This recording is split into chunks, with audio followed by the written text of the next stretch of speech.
PNP humingi ho ng unawa sa ating mga kababayan, higit lalo na kasi marami ho ngayon ang bugnot na bugnot. Diyan po naman sa Siyudad Maynila. Bakit? Hindi sila makatext, hindi sila makagamit ng internet. Bakit? Wala ho silang signal.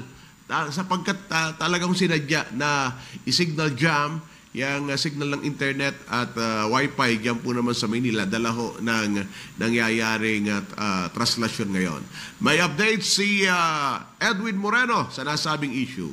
Edwin, come in please. This is RJAM Field Reports. Ng PNP sa naranasang signal jamming sa selebrasyon ng itim na Nazareno sa Quiapo, Maynila. Dagdag ng pambansang pulisya, batid nito kung gaano kahalaga sa lahat ang cellphone at iba pang uri ng mga network gadgets. Subalit ayon kay PNP Chief General Binamin Acorda Jr., kailangan nilang ipatupad ang signal jamming sa Maynila upang higit na masiguro ang kaligtasan ng mga namamanata sa itim na Nazareno. Kaya humingi ng iba yung pangunawa at pagkikisa si General Acorda sa mga napituan ng pagkawala ng signal ng mga gadgets sa ilang bahagi ng Maynila.